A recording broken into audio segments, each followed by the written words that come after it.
Ya en esta ocasión nosotros vamos a dar inicio a la otra dimensión que habíamos anunciado hacia el final de la antropológica que nosotros desarrollamos y que tiene que ver precisamente ya con la dimensión moral. De ahí pues que este apartado lo hayamos titulado En torno al principio de la moral. Ese será, digamos, como ahora la exploración que nosotros llevaremos a cabo en este nuevo terreno, precisamente partiendo, como lo dijimos desde la introducción, en base a una filosofía católica. Entonces, indagaremos pues en torno al principio de la moral y para ello nos vamos a basar en una figura importante, quizá poco conocida, no muy trabajada. Últimamente se han estado rescatando algunos escritos de él y es el beato Antonio Rosmini. Él pertenece al siglo XIX y llevó a cabo un diálogo interesante, sobre todo con la filosofía moderna, especialmente con las líneas más sobresalientes de esta corriente. Y en particular, me parece que una de sus obras más destacadas precisamente gira en torno a la cuestión de la moral.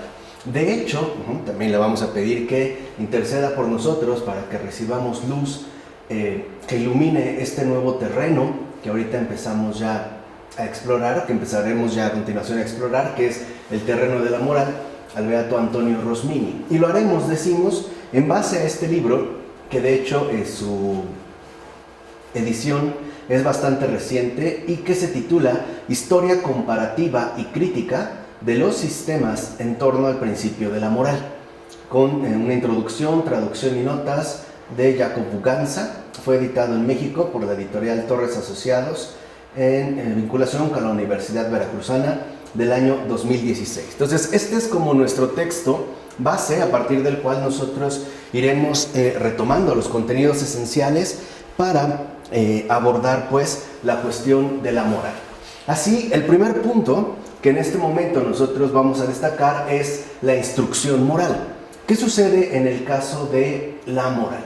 Entonces, podemos decir que si hay algún momento en que sea por demás necesario que abunde la instrucción moral, este sería precisamente el momento presente.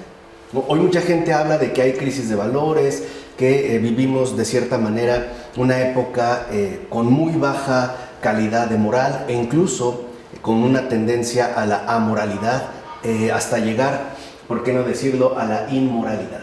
De ahí pues que la instrucción moral precisamente se hace por demás necesaria en el momento presente. De hecho, la urgente necesidad que tiene nuestro tiempo de establecer de nuevo qué cosa es la moral es lo que nos vamos a proponer nosotros ir desentrañando en este primer momento, reclama un ejercicio de clarificación que finalmente conduzca a distinguir lo moral de aquello que, a pesar de las múltiples falsificaciones, simplemente no lo es. Entonces, tal necesidad, pues, exige que se hable de moral a toda voz, no creyendo que se trata de una cuestión marginal o superada, sino que, por el contrario, realmente exige un ejercicio de clarificación para tener perfectamente claro qué cosa es la moral y qué cosa, por mucho que se haya insistido en que corresponde a este terreno de la moral, en definitiva no lo es, como lo podremos ir viendo más adelante. Así pues, lo primero que nosotros podemos preguntar es lo siguiente: ¿y qué es la instrucción moral? O sea, ¿qué nosotros podemos entender en definitiva por instrucción moral? Es justo, y cito las palabras del beato Rosmini, la cadena de oro que liga el cielo con la tierra. Entonces, ya de entrada, esta definición de la instrucción moral como esta cadena de oro que liga el cielo con la tierra nos permite a nosotros darnos cuenta que la moral para nada pertenece de manera exclusiva al ámbito destacado de la secularidad, ¿no?, que ya estudiamos en su momento con Charles Taylor, sino que la moral, en efecto, funciona como un vínculo que reúne al cielo con la tierra. Es decir, la moral realmente tiene que ver con la vinculación profunda de lo divino con lo humano. En este caso, enfatizando el polo opuesto, es decir, esta relación fundante que se establece entre el hombre con respecto a Dios. De tal forma que la moral posee ciertamente una dimensión de trascendencia que es fundamental, sobre todo en estos tiempos, no perder de vista. Pues bien, Lo primero que podemos entonces ya afirmar es que la moral es un elemento profundo y secreto difícil de observar y más aún de asumir. O sea, detectar realmente la moral no es algo sencillo, mucho menos el encarnarla, ¿no? El practicarla. ¿Por qué? Porque la moral es aquello que perfecciona al hombre, en tanto conduce al incremento y mejoramiento constantes de lo humano en su vital realización a partir de aquello que solemos llamar virtud. Esta sería, digamos, como la definición ya resumida de la cuestión moral. En primer lugar, entonces, lo que destaca es que la moral es aquello que perfecciona al hombre. Es un medio justamente de perfección. Y este medio de perfección se desarrolla a través del incremento y el mejoramiento de una humana realización vital a partir de lo que en efecto podemos llamar virtud. Ahora, ¿qué es la virtud? De manera muy concreta, pues es el cumplimiento real del orden celestial en el ámbito terrenal. Eso es realmente la virtud. O sea, la virtud, en este caso en concreto, no es más que este cumplimiento fundamental que todo ser humano puede realizar con respecto a lo celestial, pero ya, digamos, llevado a cabo o realizado precisamente en el ámbito terrenal. Así pues, la virtud no solamente se mide en base a criterios netamente inmanentes, como por ejemplo la simple honestidad o tratar de esforzarnos en el buen comportamiento, sino que en realidad la virtud justamente no es más que el cumplimiento de aquello o de todo aquello que Dios espera de nosotros a todo lo largo de nuestra vida terrena. Esto es justamente lo que nosotros entendemos por virtud. Así pues, para decir si cada uno de nosotros, por supuesto, en tanto humanidad, ha avanzado y se ha perfeccionado de hecho, esto es, si hemos logrado asemejarnos cada vez más a lo que proviene del orden divino, conviene ver si real y verdaderamente hemos avanzado en la virtud, es decir, en la moral.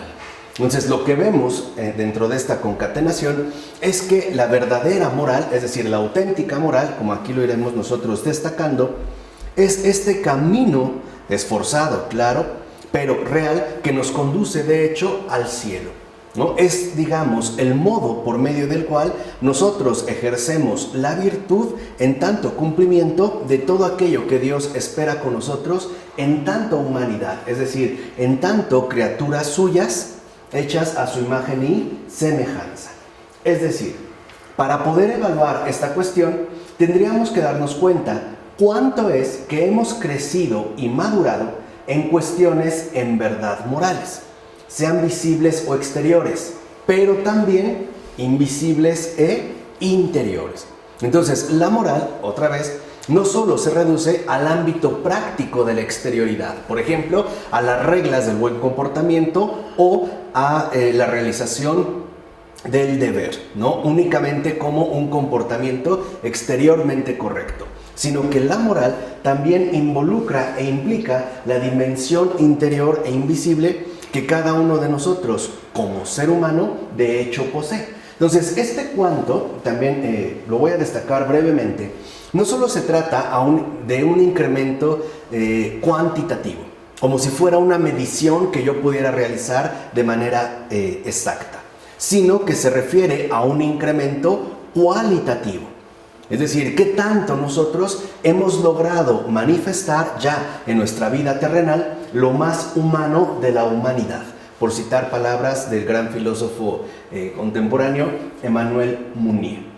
Así, vemos que la anterior consideración debe hacernos notar que muchas veces civilización y perfección humana se suelen confundir e incluso suelen tomarse por cosas afines.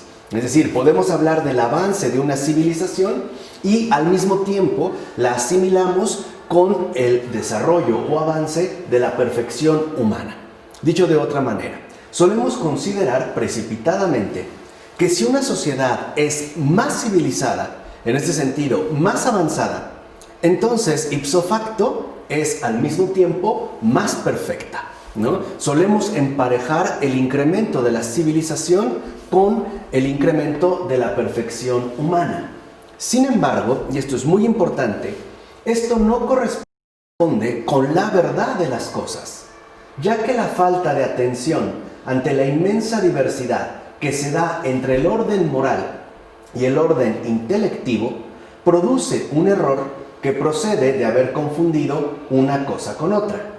Es decir, proviene de haber tomado los progresos del intelecto humano como sinónimo del avance de la rectitud moral. Entonces, lo que nosotros vimos en la dimensión antropológica inicial es la verdadera dimensión que asume el ámbito intelectual. Aquí lo estamos nosotros aterrizando en el ámbito moral, de tal manera que no porque haya un incremento ciertamente importante de los conocimientos o de avances teóricos que tienen que ver con la dimensión intelectual, eso no implica que necesariamente nosotros también llevemos a cabo un crecimiento personal en el ámbito de la moral. Por decirlo de otra manera, ser inteligente no conduce de manera inmediata a ser recto. Intelectualidad y rectitud deben ejercitarse de manera conjunta. De hecho, deben ejercitarse de manera paralela. Pues, por ejemplo, ¿de qué nos serviría a nosotros tener un conocimiento inmenso e incluso intelectualmente elevado si somos personas, por ejemplo, corruptas o carentes de esta rectitud que esperamos encontrar en cualquier ser humano? Ahora bien, si bien es cierto que el orden moral y el orden intelectual han sido creados para ir siempre juntos y en concordia, sirviendo, por ejemplo, el primero a la concreción del segundo, suele suceder precisamente lo contrario. Y esto es algo llamativo. El orden intelectual se contrapone al orden moral, incluso al grado de no conservar en su propio desarrollo intelectivo el respeto debido al orden de la moral. O sea, pareciera, por ejemplo, que si nosotros crecemos más en el orden intelectual, incluso tendemos a distanciarnos o a romper vínculos con la moral. Por ejemplo, transformándonos en intelectuales verdaderamente orgullosos y soberbios. De tal manera que ejerceríamos algo así como una especie de tiranía despótica que proviene del intelecto y que pretende pisotear también esa otra dimensión u orden moral que nos va constituyendo precisamente como seres humanos. Entonces, lo importante aquí es que detectemos que el orden intelectual está llamado precisamente a que el orden moral alcance su concreción. O sea, no basta con tener conocimiento si se carece pues de rectitud. Ambas dimensiones, intelectual y moral, deben de desarrollarse de manera conjunta e incluso, de hecho, de manera colaborativa. De tal manera que, por ejemplo, el avance intelectual también tiene que contribuir al incremento de humildad, precisamente para evitar aquello que ya San Pablo advertía de manera muy concreta, ¿no? La ciencia hincha. O sea, estas personas, por ejemplo, se consideran ilustradas o letradas y por lo tanto con derecho a pisotear todo lo que tenga que ver con la rectitud. En este caso, ¿no?, a despreciar justamente el orden moral. Y por ello podemos plantearnos estos interrogantes. ¿O quién podrá negar que los grandes delitos y los actos más inhumanos e ilegítimos se han visto acompañados de un trabajo intelectual por demás esmerado? Pensemos, por ejemplo, en los llamados asesinos seriales, o los que realizan el asalto a un banco, que en efecto requiere un cálculo, ¿no?, de intelección sumamente intenso, e incluso una aplicación intelectual por demás esmerada. ¿O quién podrá negar además que estos delitos, empresas ciertamente temerarias, no expresan el incremento de la virtud, sino el deterioro de la condición humana, que dicho sea de paso, quizás se hace presente en mayor medida con el supuesto avance racional de la civilización actual? Entonces, hoy, por ejemplo, hay muchas personas que se ejercitan con esmero en el ámbito intelectual, pero para realizar o llevar a cabo más bien proyectos ciertamente inhumanos. Pensemos, ¿no?, en un caso muy frecuente donde una persona estudia genética precisamente para alterar de una manera experimental la propia condición humana, que de hecho es en gran medida, ¿no?, o fue más bien uno de los ejercicios preferidos de los nazis, que tenían grandes conocimientos, por ejemplo, de fisiología, de anatomía, de medicina, etcétera, pero para poder llevar a cabo experimentos ciertamente inhumanos. O dicho de otra manera, ya más filosófica, los efectos producidos por la actividad intelectual en tanto progreso intelectivo realmente corresponden con el incremento de la perfección que exige la moral. Pareciera ser que no. La respuesta en este caso apunta ciertamente a manifestarse como algo negativo.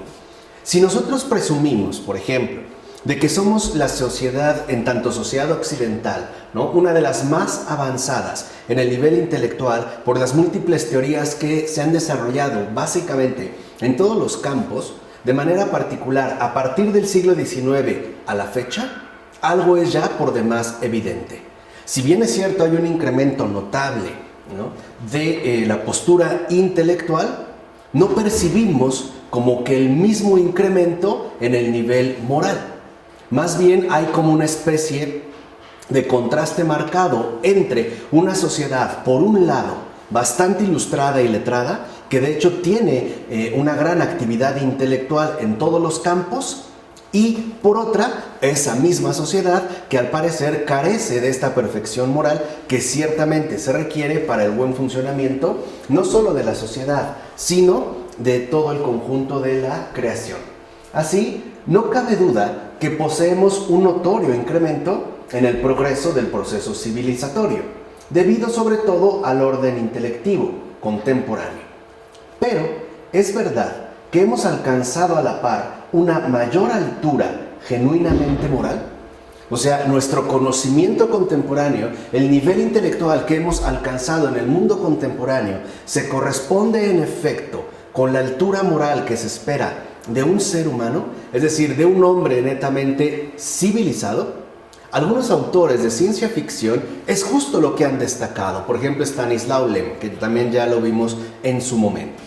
Por un lado, son sociedades intelectualmente avanzadas, las cuales incluso se materializan, por ejemplo, en realidades tecnológicas cada vez más sofisticadas. Y al mismo tiempo se descubre un vacío dentro de lo humano que incluso parece dirigirse cada vez más hacia rasgos ya no solo inhumanos, sino también bestiales, o en este caso, por decirlo de alguna manera, terroríficos.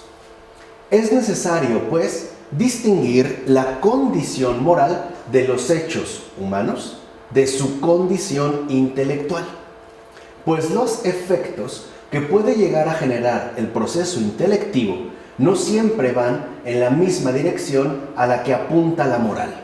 Por decirlo de otra manera, pareciera que el incremento de nuestra facultad intelectual tiende a dejar de lado la altura moral. Pareciera pues que incluso el adentrarse al trabajo intelectual no está exento de un riesgo grave, ¿no? Volverse una persona simple y sencillamente inmoral. De hecho, el orden moral establece e impregna los actos de una cualidad, por así decirlo, indeleble, perfectiva, que se mantiene intacta y presente incluso en las consecuencias y efectos que de ellos pudieran desprenderse. En efecto, la condición moral es aquel elemento ordenativo, es decir, generador de orden hacia el bien, que por sí solo es perfectivo de la naturaleza humana, cosa que no necesariamente ocurre con el elemento intelectual y su respectivo avance, ¿no? Un poco esta tensión que se genera entre el hecho de que una persona puede ser más estudiada y no por ello o necesariamente tendría que ser más humana. Podría darse más bien el caso contrario, ¿no? Pensemos estas personas, por ejemplo, el Goethe de Fausto, ¿no? Más bien el Fausto de Goethe, que justo en este afán, ¿no?, de un conocimiento absoluto, incluso es capaz de establecer un pacto con el diablo, ¿no? O la novela corta, esta novela breve de Balzac, que habla sobre el absoluto, donde esta persona también que tiene un afán inmenso de conocimiento, termina degradando su propia situación moral, hasta llegar quizá a esta otra novela de Stefan Briggs, El Hacedor de Ángeles, cuyo científico, que es una eminencia en el campo de lo intelectual, parece cojear o por lo menos no estar a la misma altura en el campo de la moral. Así pues, no podemos seguir manteniendo el engaño de que cuanto más progresamos en el orden intelectual, mejores personas somos. En este caso, ¿no? Moralmente. Esto es un engaño. O sea, pensar entonces, ¿no?, que mientras más progreso haya en el campo intelectual, esto significa que también y al mismo tiempo somos mejores personas, no es verdad. No es algo que realmente se dé de hecho. Ni siquiera es una especie de relación fundante. Por el contrario, pareciera que al menos la tendencia principal va en sentido contrario.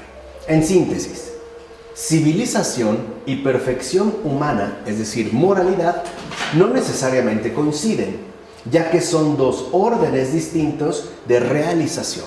Y por ahí es por donde hay que empezar. Darnos cuenta que lo intelectual y lo moral son dos órdenes distintos de realización llamados, claro, a cooperar de manera conjunta. Pero el incremento, por ejemplo, sobre todo del campo intelectual, no necesariamente conduce a la altura moral, cosa que, en sentido contrario, sí se da, puesto que, aunque una persona carezca de un desarrollo intelectual avanzado, si posee justamente, ¿no?, el principio, como dijimos, perfectivo de la moral, al mismo tiempo la moral hace que su capacidad intelectual quede ordenada hacia el bien, es decir, que se realice en orden hacia el bien. De hecho, mientras la confusión entre el orden moral y el orden intelectual persista, se seguirá pasando por alto algo fundamental. En principio, la moralidad no coincide con los desarrollos de las facultades intelectivas de la civilización. Tan es así que la moral no deja que lo inmoral quede disimulado. Por ejemplo, a través de los enormes avances intelectuales que realiza el intelecto humano con vistas al progreso basado en el conocimiento, ¿no? Como por ejemplo en su momento quizá Augusto Comte sugería al promover el positivismo como esta especie de avalancha que arrasaría absolutamente con todo alrededor del mundo en el camino que conduce hacia el progreso. En este caso, obviamente, hacia el progreso científico. No obstante, con el uso ya de armas en el siglo XX, avaladas precisamente por el incremento del conocimiento intelectual, se puso al descubierto que la moralidad definitivamente no había crecido al parejo e incluso tendía a quedar totalmente eclipsada o hasta cierto punto rechazada. Entonces, en efecto, la instrucción moral apunta más bien a inculcar la virtud más que el mero conocimiento, es decir, el mero conocimiento intelectual, ya que ésta toma en cuenta tanto las consecuencias como los efectos que suele desprender la soberbia de una inteligencia desarrollada pero arrogante. Ese sería, digamos, el riesgo que nosotros hemos tratado aquí de poner al descubierto y que de hecho se fomenta a partir de la confusión entre civilización, es decir, avance intelectual, y perfección moral. Entonces, dicho brevemente, la instrucción moral nos previene de los peligros que en el terreno intelectual nos acechan y confunden, y que incluso nos llevan a suponer que los delitos y las faltas, sean los que sean, no son realmente tales, ni merecen nuestra reprobación. Por ejemplo, una persona que comete un asesinato, alegando que lo único que hizo fue cumplir con su deber. puesto que al ser sicario y al haber recibido la paga correspondiente, él está obligado a realizar su trabajo. Es más, incluso podría decir que no solo ha realizado su trabajo, sino que ha realizado un buen trabajo, puesto que la víctima finalmente murió en el cumplimiento de su deber, ¿no? Entonces, con ello, el hombre se habitúa a considerarlos con cierta indulgencia, luego con secreta complacencia, hasta convertirlos incluso en supuestas virtudes que habría que imitar y emular. No habría más alternativa. Piensen lo que ha ocurrido, por ejemplo, con el avance imparable de la mentira en nuestro entorno cotidiano del día con día.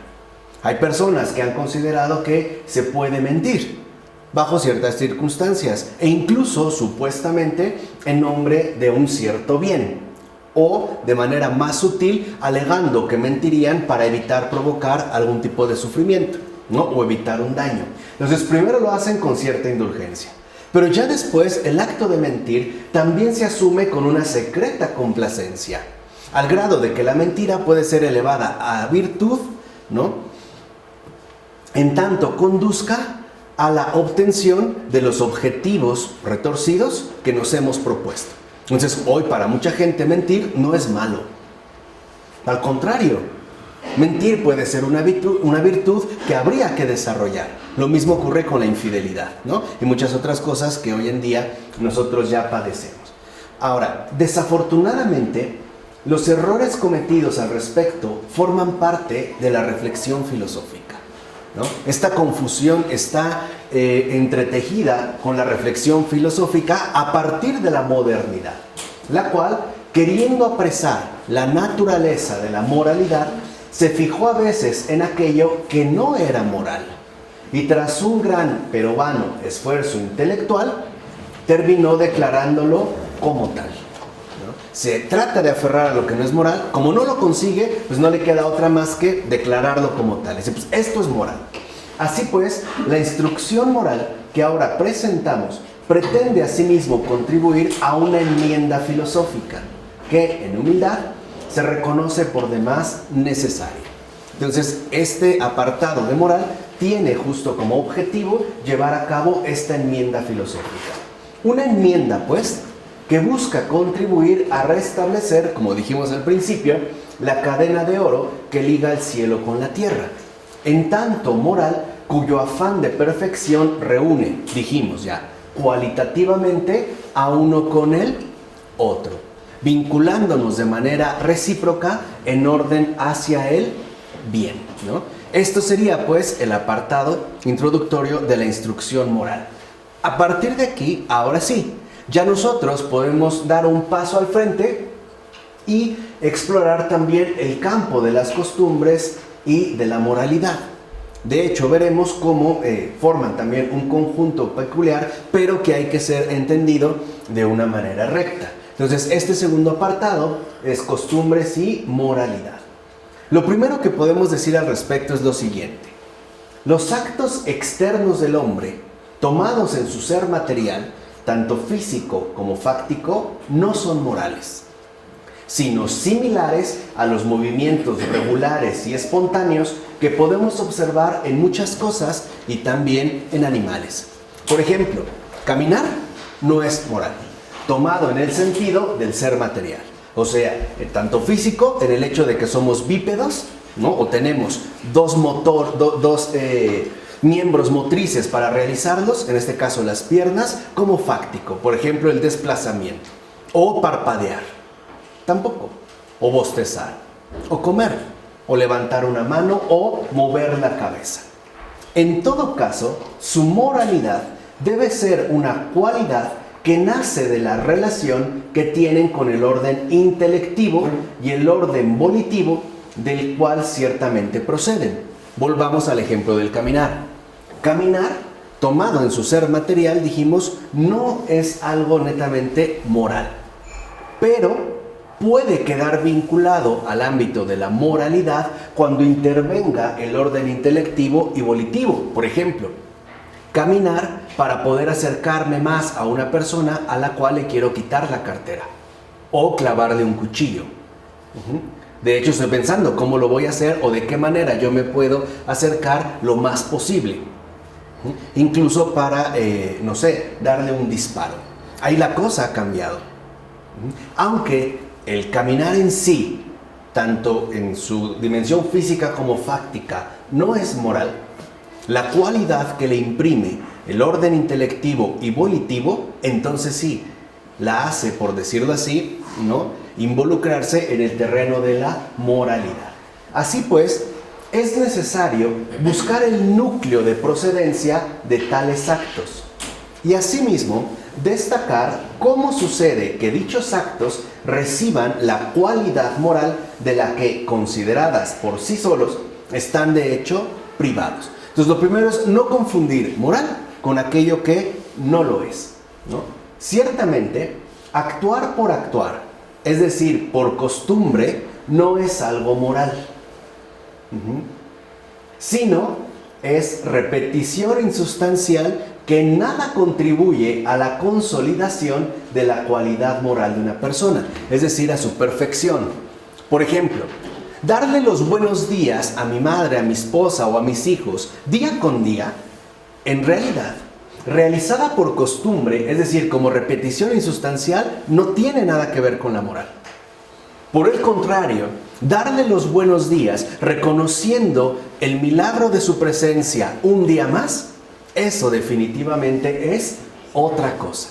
Entonces, esto es lo primero que tenemos que reconocer, porque a veces se confunden también ambos términos y decimos que hay familias, por ejemplo, que son muy firmes en sus costumbres y dicen que por eso son muy morales. Por ejemplo, ¿no?, piensan que son muy morales porque se reúnen cada 8 días a comer, o porque la cena de fin de año siempre es en casa de tal, o porque antes de comer se realiza una oración, o porque antes de salir de casa se persignan, ¿no?, por poner un caso muy sencillo, o simple y sencillamente se llaman a diario. Eso no es moral. Eso es costumbre. Sí, se reduce a una mera repetición insustancial. Recuerden, la verdadera moral es aquello que nos conduce a la perfección esperada por nosotros. Esa es la moral, dijimos, ¿no?, de acuerdo con el beato Antonio Rosmini. Es la cadena de oro que une al cielo con la tierra. De hecho, y esto es importante, la moral, como estudio filosófico, no habla de las costumbres en general, o sea, del mero hacer humano, sino que aborda en concreto dichas costumbres en tanto éstas tienen o no relación con el bien. ¿Y qué es lo que conforma a grandes rasgos el bien? La siguiente dimensión trinitaria: lo justo, lo honesto y lo bueno. Ya. Lo justo, lo honesto y lo bueno, ¿no?, es la constitución trinitaria del bien, que de hecho es justo lo que le permite, ¿no?, manifestar su verdadera dimensión de perfección.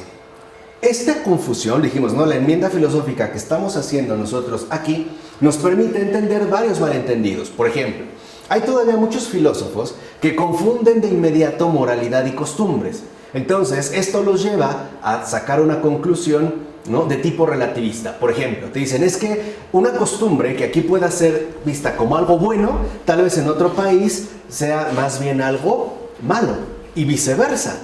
De tal manera que la conclusión puede ser, o no hay una moral, o bien esta moral se reduce a las costumbres localistas de cada caso, ¿vale? Y es justo por este error, es decir, por esta confusión que nosotros estamos tratando de enmendar.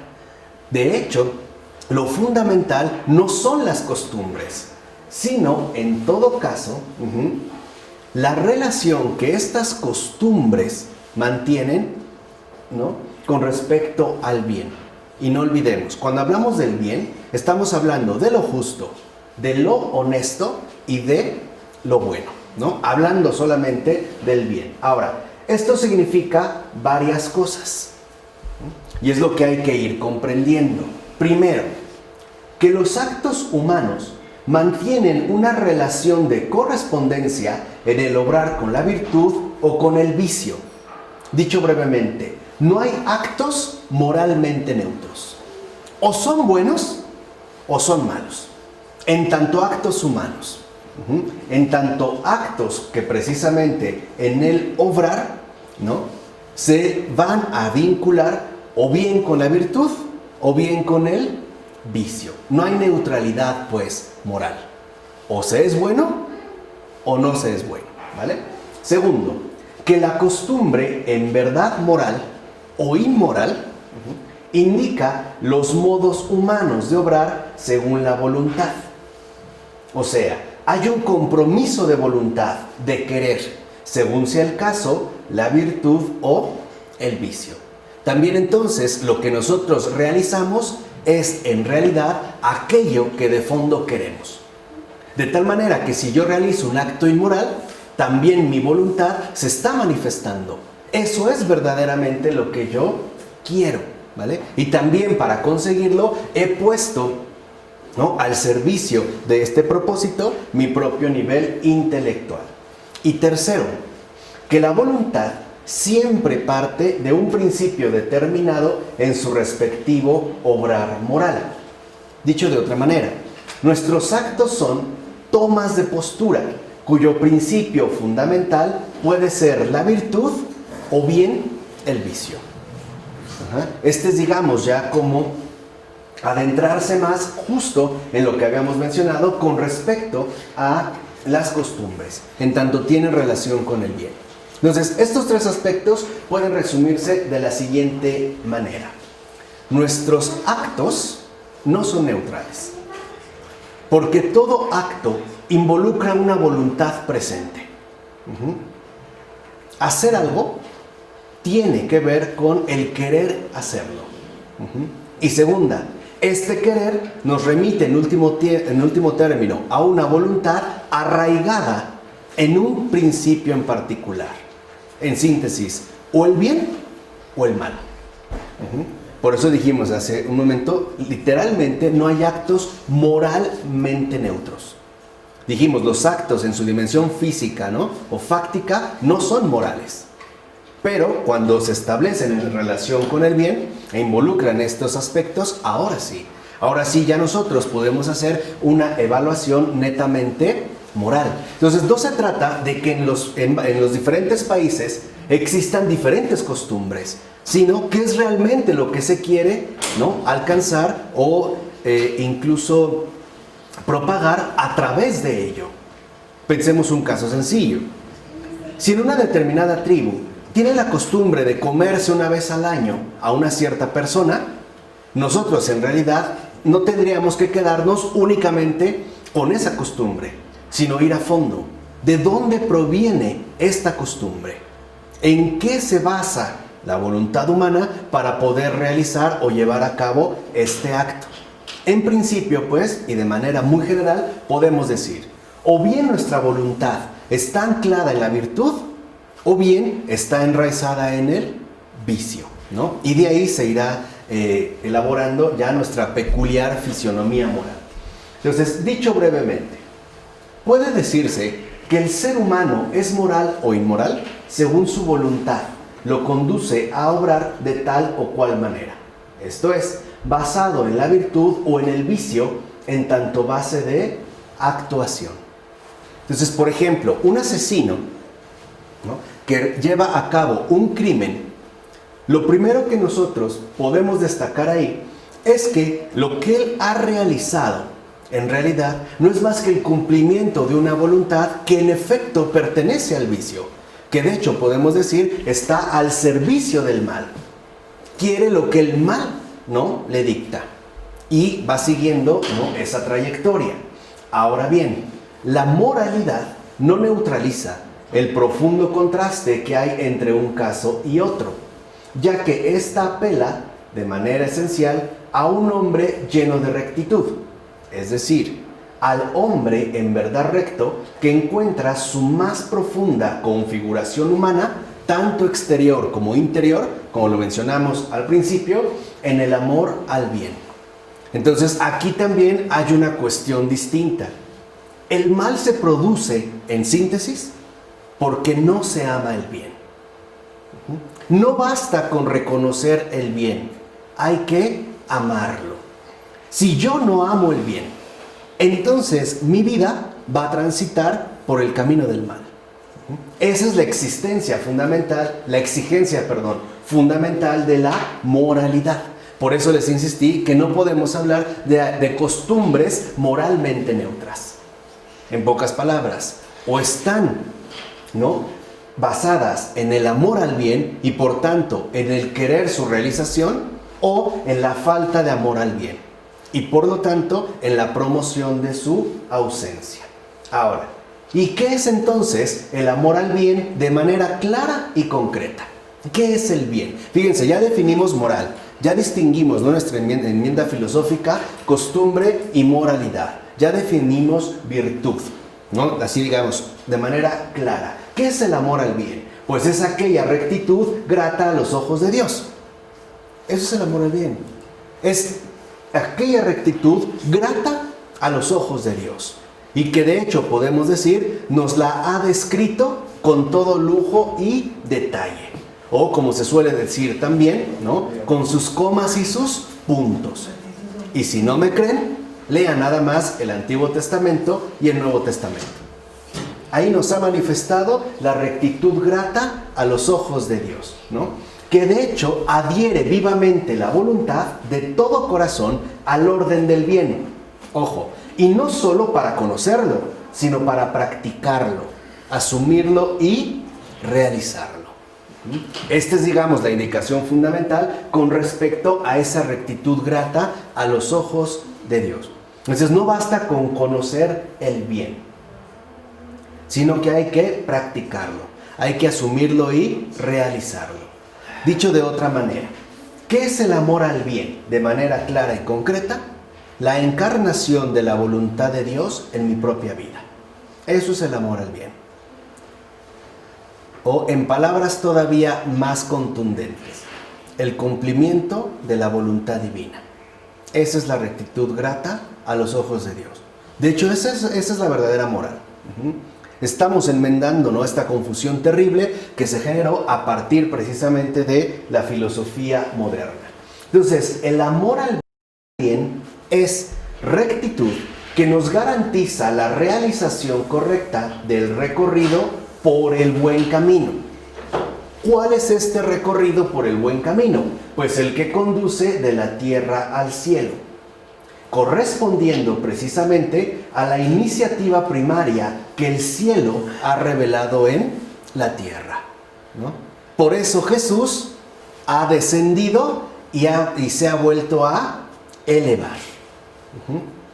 Que Jesús se haya elevado de nuevo a los cielos y haya quedado a la derecha del Padre es porque no solo nos ha mostrado el amor de Dios en su encarnación, ¿no?, en su kenosis, en su abajamiento, incluso hasta el extremo, ¿no?, hasta el amor y el amor crucificado, que es uno de los énfasis típicamente paulinos, es decir, del apóstol San Pablo, sino que también ahora nos muestra la respuesta que hay que realizar justo a partir de este gesto. Dicho de otra manera, no basta con que Dios haya venido a la tierra, los hombres tienen que ir al cielo. Eso es el punto. Y por eso lo hace ya, ¿no?, en su carne gloriosa. Es decir, lo hace con todo y un cuerpo, con todo y carne. ¿Se entiende? ¿Vale? Y tal rectitud muestra precisamente el hecho de que no basta con conocer el bien para encarnarlo y practicarlo. Nuestra estima especulativa, en tanto puro pensar, es ciertamente impotente, sino que es necesaria una afección operativa de conformidad con lo conocido. ¿Qué significa esta afección operativa de conformidad con lo conocido? Pues disponer la voluntad, o sea, el querer bien, el bien. No basta con querer el bien, hay que querer bien el bien. Amar al bien es querer lo que Dios quiere como Él lo quiere. Unir la voluntad de Dios. Esa es la cadena de oro que une al cielo con la tierra. Esa es la moralidad. Dijimos, ya dejémonos de tantos errores, tergiversaciones y falsificaciones, ¿no?, que han venido, en último término, a desviarnos del camino, ¿vale? Así pues, la moralidad asume la conformidad de la estima especulativa con la afección práctica en tanto actuación de perfecto responder, es decir, en rectitud a la llamada del bien, ¿no? Es, digamos, ya el perfil fundamental que asume justamente la respuesta, esta conformidad. O por decirlo de otra manera, la rectitud moral asume no solo el conocer, sino el reconocer voluntario de una realidad que, si bien es cierto, trasciende el conocimiento, lo convoca a elevarse hasta esa presencia ordenadora que invita a la conformación plena de voluntades, entre Dios y uno, y entre unos y otros. Aquí se revela, digamos, la verdadera moralidad de Dios, de Jesús. Cuando dice, ¿no? ¿Se acuerdan cuando el fariseo lo quiere poner a prueba? Dice, ¿cuál es el mandamiento más grande? Y él responde, amarás a Dios con todo tu corazón, ¿no? Con toda tu mente, ¿no? Con todo tu ser. Dice, este es el más grande. Y semejante a ese es, amarás al prójimo como a ti mismo. Entonces, esta conformación plena de voluntades expresa justamente el camino de rectitud que el Señor nos invita a transitar y que aparte, ¿no?, nos ayuda a recorrer. Y eso a pesar de las múltiples resistencias que haya que superar tanto en el orden humanamente intelectivo como afectivo, sobre todo volitivo. ¿Qué es volitivo? La voluntad. Es el orden que tiene que ver con la voluntad. Ahí es donde será vencida la última resistencia. ¿Quiero o no quiero? Por ello, hay gente que lo intuye y dice, todo depende de la voluntad. De hecho, el propio Jesús se lo dijo a Santa Faustina. Le dijo, hija, no nos engañemos. A final de cuentas, todo depende de la voluntad. Esa es la última resistencia, el orden volitivo. Hay personas que en el orden humanamente intelectivo les queda clara, por ejemplo, la divinidad de Jesús. E incluso en el orden afectivo los conmueve, pero no quieren lo que Él les pide, ¿no? ¿Se acuerdan de aquel joven que se le acerca a Jesús? Maestro, ¿qué tengo que hacer, no, para entrar en el reino de los cielos? Jesús sonríe, ¿no? Lo primero que dice, ¿no?, es cumplir los mandamientos. Él se alegra porque intelectualmente sabe que lo ha hecho. Afectivamente también. Pero Jesús, por decirlo así, le pone al descubierto, ¿no?, esta última resistencia. Le dice, ahora ve y vende todo lo que tienes, ¿no? Dáselo a los pobres y después ven y sígueme. Lo que Jesús le dice es, tú ya sabes lo que hay que hacer. E incluso afectivamente lo realizas.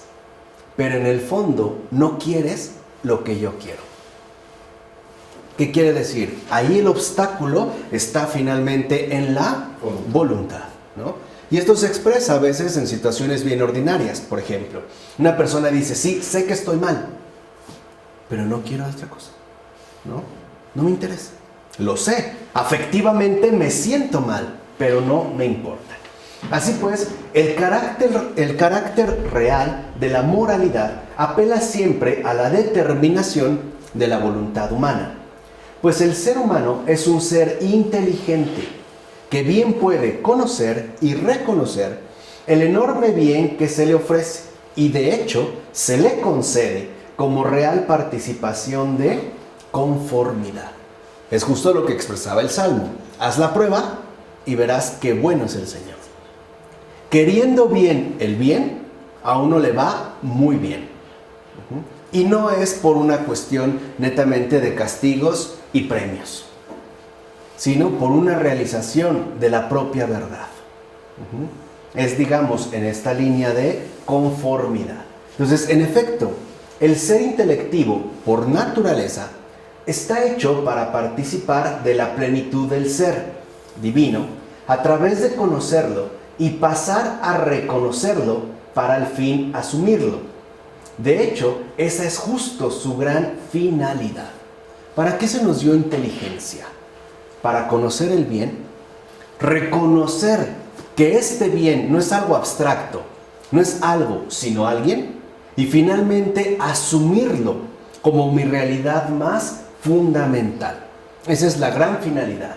Se trata, pues, de pasar del conocer al querer dicha plenitud. Y conociéndola, participarla. Y participándola, gustarla. Y gustándola, amarla. Y amándola, gozarla en total adoración.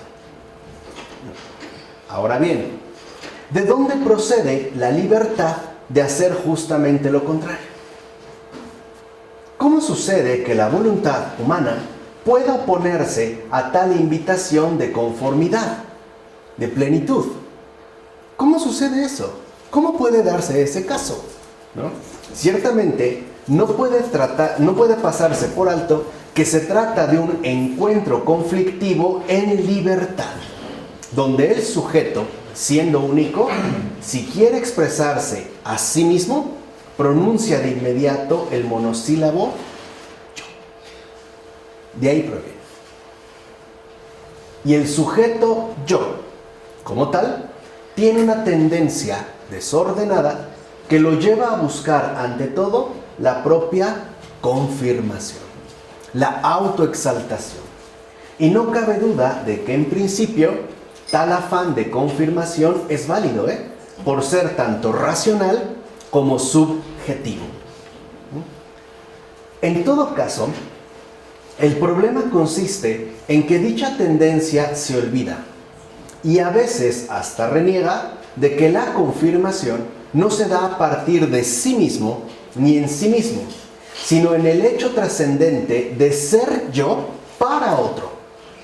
Esa es la verdadera dimensión, gracias, del yo.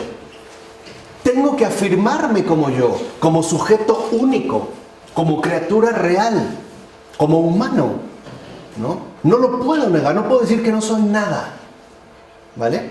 Tengamos ahí cuidado a veces con las falsas devociones que huelen a naftalina. No, no soy nada. Entonces Dios, ¿qué hizo? No, sí soy yo, soy un yo, pero soy yo para ti, para el otro.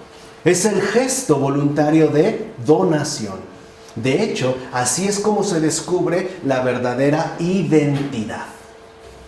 El yo solamente alcanza su verdadera madurez cuando se confirma en la entrega voluntaria, en lo que de manera ordinaria se llama servicio. Ser yo es ser un servidor. Vuelvo a repetir, ¿qué dijo Jesús? El más grande de todos, que sea ¿qué? El servidor de todos. ¿Y qué es, en un sentido, lo más grande que tenemos? Ser un yo, una criatura hecha a la imagen y semejanza de Dios. Sí, Señor, soy yo soy tu criatura, soy yo, pero soy yo para otro. Por ejemplo, perdón, dijo algo más fuerte. El que ama a sí mismo más que a mí no es digno de mí. Entonces todavía mucho más fuerte, ¿no? El que ama a sí mismo más que porque no es comunión. Más que a mí no es digno de mí. Claro, porque se queda atorado en el yo. El placer y el poder o el amor. Claro, dice, no es digno de mí porque simple y sencillamente ese yo es mentira. Es una mentira. No está en la verdad. Pertenece a la mentira. Porque en pocas palabras, la confirmación auténtica del yo, ¿no? Con nuestro intelecto, con nuestro afecto, con nuestra voluntad, es la revelación profunda de que el yo, en su esencia más profunda, es comunión. Ese es un yo. Un yo es comunión. Por ello, lo voy a decir brevemente, no confundamos al yo con el ego, ¿vale? Y no es una mera cuestión irrelevante. Porque cuando se habla de que alguien es ególatra, se habla justamente en un sentido bastante negativo, marcadamente negativo. El ego es el yo que no se realiza en la verdad. En pocas palabras, el ego es aquel yo que solo se ve a sí mismo. Por el contrario, el yo, ¿no? A diferencia del ego, es aquel que se descubre como una comunión, como una oferta, ¿no? Es decir, como una ofrenda. Ser yo para otro. Por ejemplo, las cosas también los animales, las demás personas, hasta que al fin pueda llegar a ser de otro, Dios en total plenitud, Dios en mí. ¿Sí lo ven a esas alturas? A esta plenitud, Dios en mí, el yo ya no es necesario. Dicho de otra manera, el verdadero yo se afirma para ser crucificado. Para eso. Para ser crucificado hasta el extremo, al grado de desaparecer en esa presencia vivificante de Dios en mí.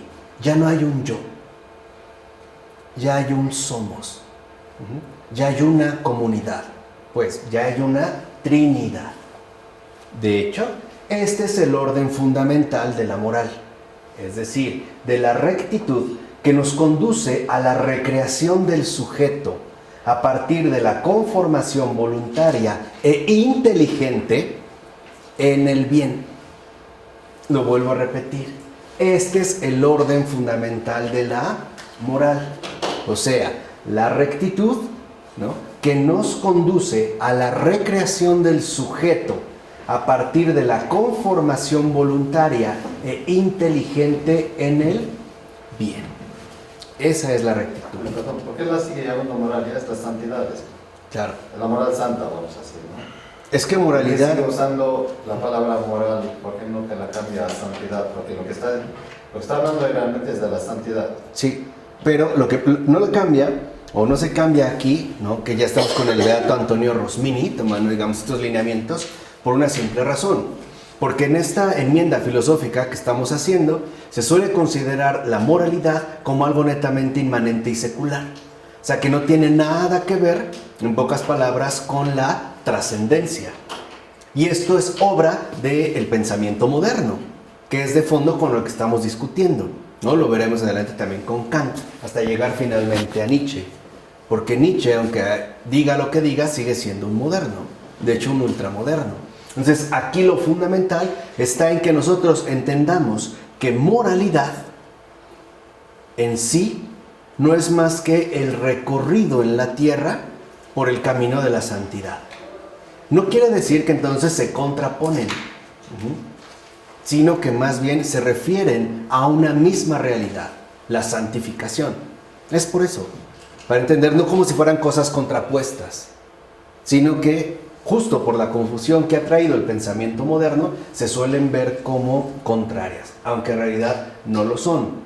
Entonces, así pues, obrar únicamente como sujeto por la propia satisfacción, o sea, autocomplacencia en general o pura autoafirmación, degenera la condición fundamental de sujeción que el sujeto de hecho posee. Y de ahí también se deriva la palabra. La palabra sujeto proviene de una sujeción, lo cual incluso produce que éste quede sujeto, es decir, sujetado únicamente a sí mismo como yo, en tanto falseamiento de la realidad propia del sujeto. Aquí es, digamos, donde ya revela este nivel ontológico del yo.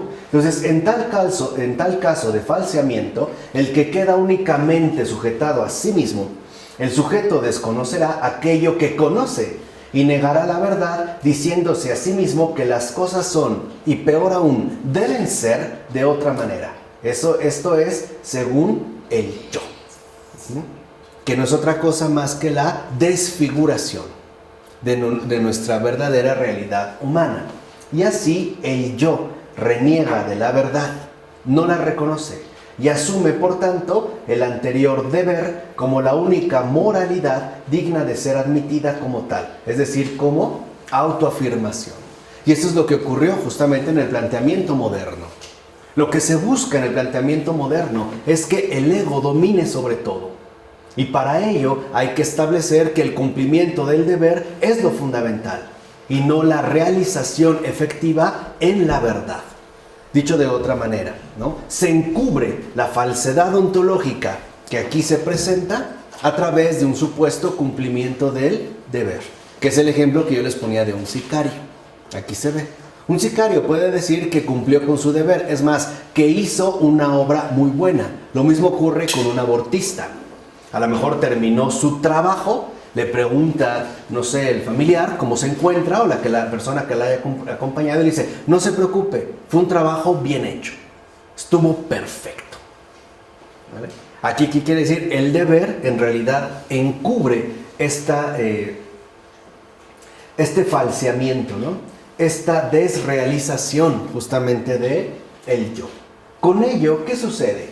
Pues el sujeto pierde su consistencia esencial y se pierde en aquella oscura anulación, aniquilación de todo lo demás, que finalmente lo conduce a la mutilación o desprendimiento de sí, de aquella fuente que lo sustenta, confirma y dignifica como lo que él verdaderamente es.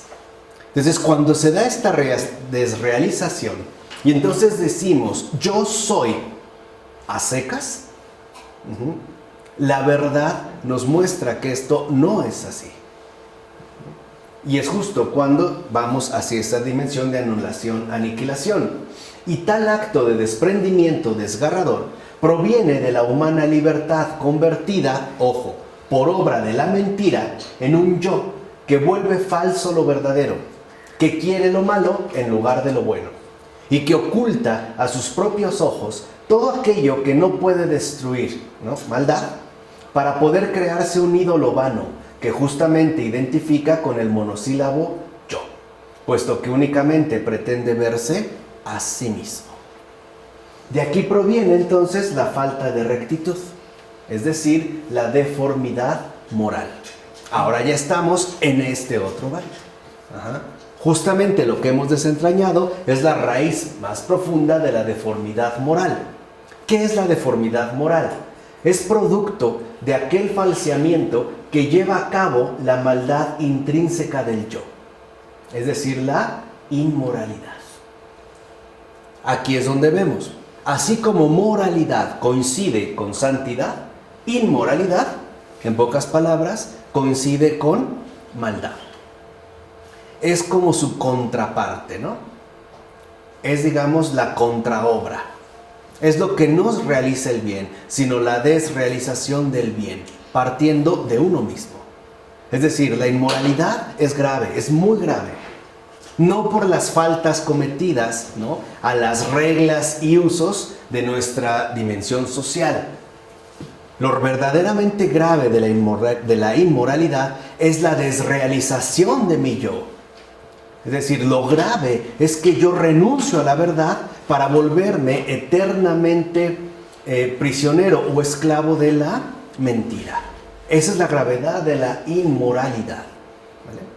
Es digamos, como en sus entrañas más profundas. Entonces, el yo se pone así en situación de mortal contradicción y lucha con la verdad que no puede destruir, pero sí rechazar.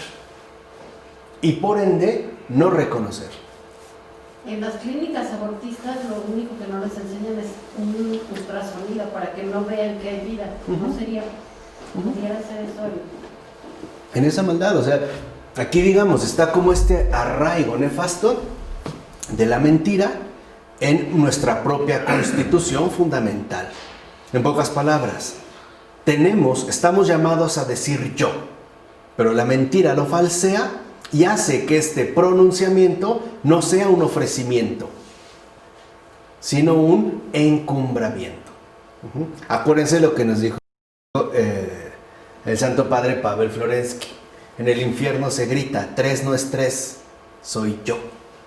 Es justo esta misma línea, ¿vale? Dicho de otra manera, la deformidad moral rompe la cadena de oro que liga el cielo con la tierra y hunde al sujeto en su nadería de puro vacío, por demás que insustancial. Entonces, ¿de dónde proviene la inmoralidad? De la mentira.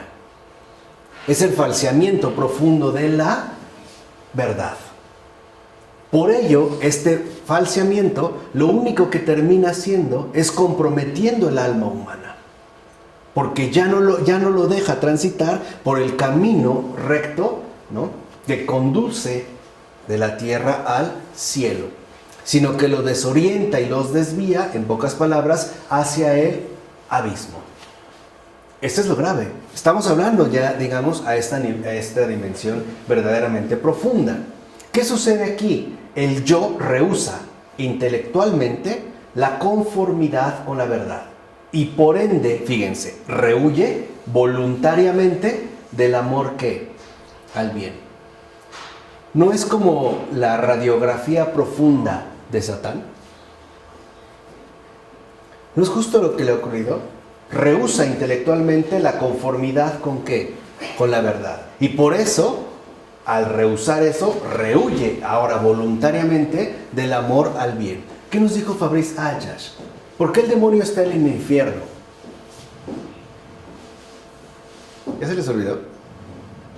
¿Qué nos dijo Fabrice Ayash? ¿Por qué el demonio está? Porque él quiere. Porque quiere. Y esto no quiere decir que él triunfó. No es más que un gesto de la misericordia divina. Como Dios es bueno, incluso le ha dado lo que él quiere. Y lo que él ha querido de una vez y para siempre. Es decir, para toda la eternidad. Ahora, ¿por qué? Y esto es fundamental. ¿Por qué?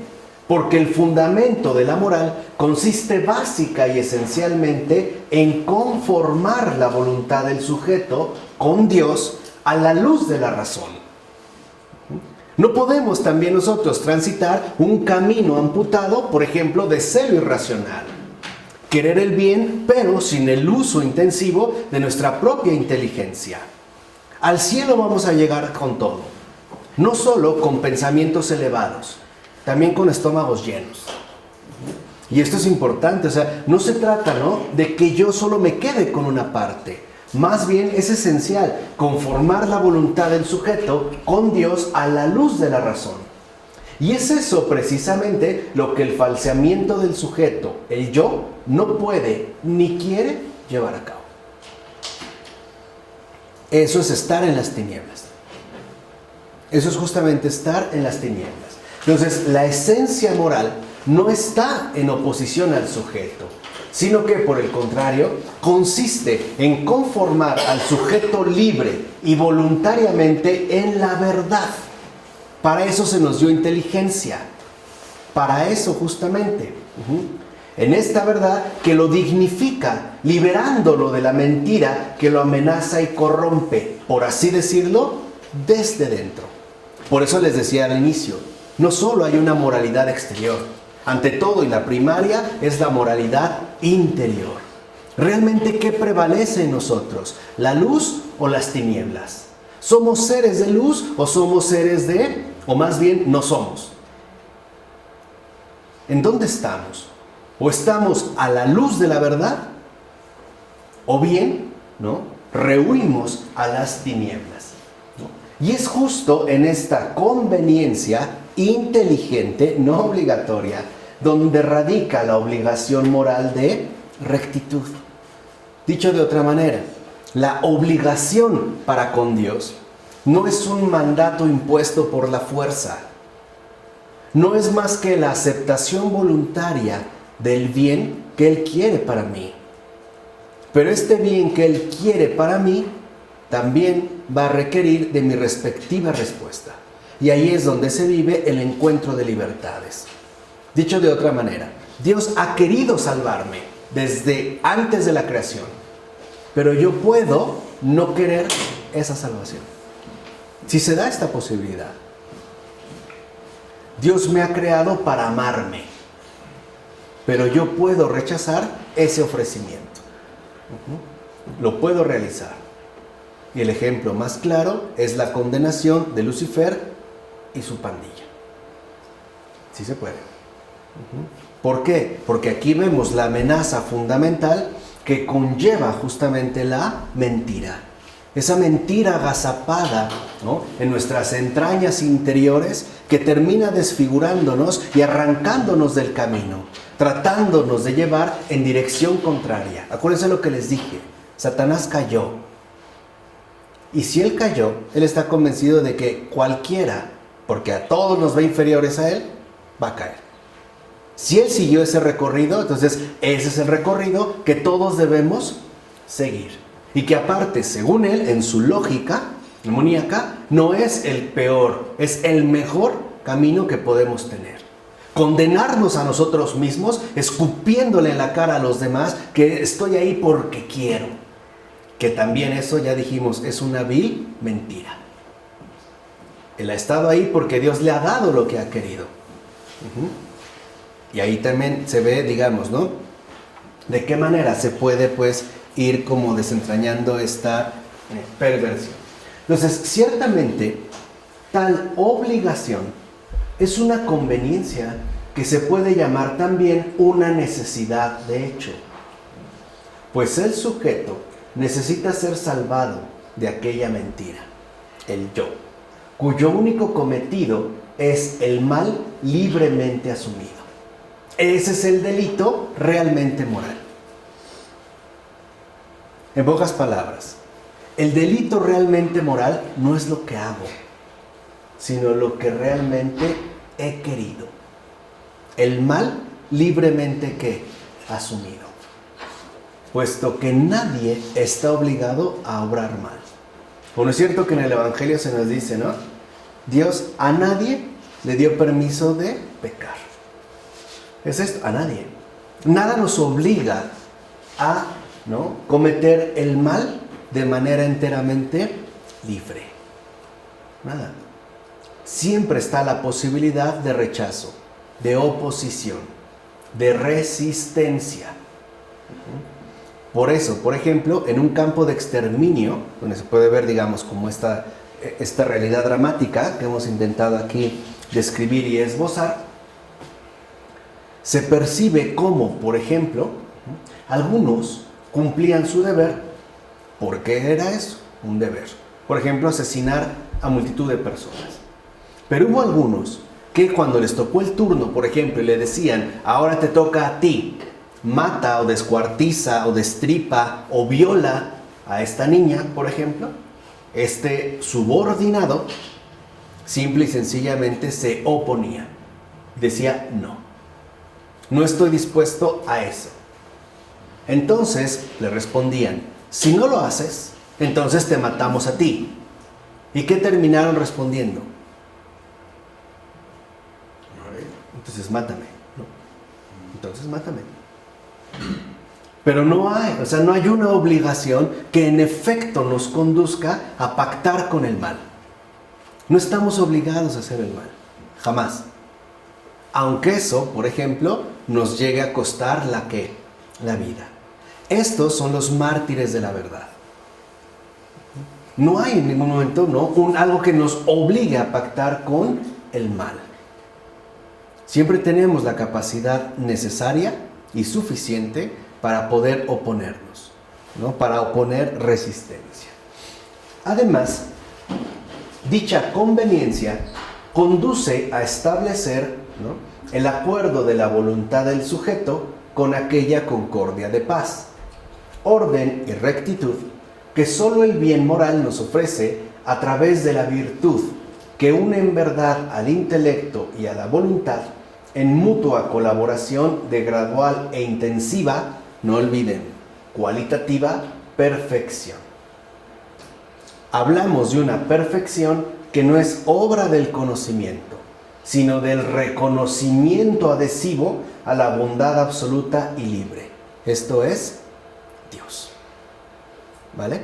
Entonces, ya aquí, con estas bases, nosotros podemos ir enmendando filosóficamente, ¿no?, todo el relajito que dejó el pensamiento moderno. Tenemos que ponernos a barrer. Pero es muy importante, porque si no, estas confusiones, como dijimos hasta la fecha, siguen causando efectos negativos en las almas, que en último término, hacia lo que apunta el error, es a comprometer la salvación de estas. Y por lo tanto, la salvación de todos. ¿De acuerdo? Vamos a dejar hasta aquí.